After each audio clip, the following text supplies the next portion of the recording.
gonna blow your mind in this video. If you're a delivery driver, you're definitely gonna want to watch this. Welcome back to Mr.BetonYou. Ready to have your mind blown? But first, let me ask you a question. Who's the bad guy in the gig economy? You guys will have different opinions on that. But when I say bad guy, gig economy, food delivery, rideshare, who's the bad guy? Who's the most to blame for you not making money or you having a bad experience, whether it's monetarily, safety, whatever? Who's the bad guy? Who's to blame? I'll pause right now, give you a second, drop a comment. Okay? I'll give you a couple, as you're commenting, I'll give you a couple of options here, okay? One, you can say the CEOs. The CEOs are the bad guy. Maybe for you, it's the customers. They don't tip, Pedro. If they don't tip, we don't make money.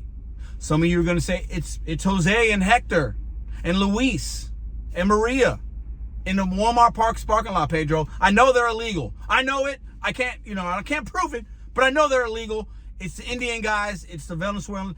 It's those people that are taking my jobs. They're undercutting us and taking the jobs. A lot of you guys are going to say that. Maybe some of you guys are going to say it's the investors. It's the system. It's the people investing in these delivery apps, knowing that they're going to get rich and the poor are going to stay poor. And the poor meaning us. Now, that's not a shot at you. You get what I'm saying. Most people that do this aren't doing it because they love it, and we're not becoming millionaires. Okay, and we shouldn't doing this kind of work. But who's the bad guy? It's interesting because when you think about like low-level crime organizations, the mob or dealers or the cartels, or you got the top guys and then you got the low-level dealers on the streets serving their customers. We are the low-level guy. We're the guy in the corner with the rocks in our hands, dealing whatever we're dealing. That's us. That's you and me. That's you and me. We're front line, and we have the most to risk on a day-to-day basis with our safety, getting arrested, whatever. You get the analogy here, right? But what the system and what the companies do a really good job is us pitting us against each other. We look at the driver in a free marketplace, competition, right? And I'm for that. But we look at the driver as the person that's making me not eat, making me not have a good experience, versus looking in the mirror, like I said yesterday, or looking at the bigger issue. We're trying to put band-aids on gunshot wounds. There's a big issue here, and we'll put a band-aid on it and make ourselves feel better because we need somebody to blame. We do that in all corners of society, in all walks of life. We need a villain. Maybe I should have said villain instead of bad guy. We all need a villain in order to make us feel like what we're feeling is justified. We need that. The media does a great job of pointing certain people against one another. This country has done it since the infancy of it. We need a bad guy. Who's your bad guy? Who's your villain? I'm going to share with you who mine is right now. And it's not the drivers. It's not the customers.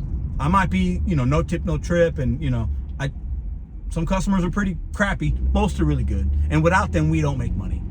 Without people ordering, we need volume. Volume equals money over the course of time. It's not the customer's fault. They're getting nickel and dime and screwed over just like we are in different ways. And they're paying for everything. They're paying basically all of our wages. It's the investors. It's not the CEO. It's not Tony and Dara. They're figureheads. Look up what figurehead is. You're smart. You know what the figurehead is, right? They're not the issue. It's the people behind them investing in the companies, pushing the buttons that allows the company or steers them in a direction to make the decisions that they make to keep you and I poor, to keep us guessing, to keep us fighting one another, because that's what's happening. So I use that dealer analogy, right? If you're not making money, you can blame the cops because they arrested me, or the rival gang, or this or that. I'm going to blame everybody that I can see with my eye. We don't see the investors. You can look them up. We don't see those real decision makers. We don't see the CEOs, the movers and shakers. I hold them accountable too.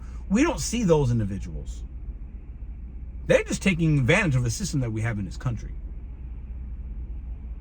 And customers take advantage of that by using the app so they don't have to leave and go home. And they use the convenience. That's what they're paying for. And people that come here and that are using the apps, whether you're illegal, legal, American, not American, whatever, we're all doing the same job and we're all taking advantage of the system in some way. Every single one of you has done something either against TOS, broken the law, you might not have proper insurance, you're using your wife's account, whatever. It's all the same. There isn't one way of breaking the law that's more higher than they're just not. So when are we going to band together and fight the people that are really the villains? Because a lot of us like the Star Wars movies, the Rebellion, we like the Avenger movies, we like all that. We root for the good guys in those movies, but we don't do it in our everyday lives because you and I are the good guys here. We need to band together. Because if we did that in every walk of life, we'd be able to fight these companies in a way they would not handle because we have strength in numbers. But that sounds like union talk, Pedro. We don't need a union. We're independent, blah, blah, blah. I hear you. I'm not saying that. But I'm not saying that's what I want. But that's the truth. Regardless of who you hear say, it's a fact, I'm going to do this, I'm going to do that. Everybody's lying.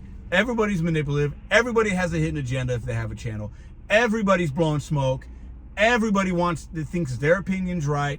If we all got together collectively and wrote down all of our opinions and decide and voted on, let's pick the top 3, we would have something there. But we'll never do that because we fight one another more than we fight the people that are actually the villains. And the villains laugh and they have their big bonuses and they move their stocks and they do this and they manipulate the systems. And Jeff Bezos just made an announcement. You could tip your driver now if you have your last Amazon driver and leave them a $5 blah, blah, blah. You could do that on yourself, Jeff. You don't have to put that on your customers. But the bad guy is the person you can't see. So how do we see them? I don't know. I don't have the answer. But I'll be damned if I'm going to be the guy on YouTube blaming other drivers for me not making money. I'm going to say it really loud at the end of this video for everybody in the back, all the saltines, all the salty people. I'm going to say it really loud one more time. I am done blaming somebody else that does the same exact job that I do for me not making money. I want you to think about that. Who's the bad guy here? Answer it in the comment section down below. But at the end of the day, I'll say what everybody's afraid to say. It ain't drivers. Regardless of what they look like, how they talk, what they do. There's bad drivers. There's rotten apples in every bunch. On every side, it looks from all over the place. I made bad decisions sometimes as a driver. Like, we're not perfect. We're humans. But maybe that's why they want to replace us. Who's the villain? I would love to read your comments in the comment section. And if I continue to hear my name in a slanderous way, I'm coming. And right now, I'm clear-minded, sober, and ready, and feeling stronger than ever. I would suggest you stop spreading misinformation and assuming things. Because when I come, I strike, and I'm going to strike really, really hard, and it's going to hurt. That's a warning. And it's the last one I'm going to make. See you in the next video.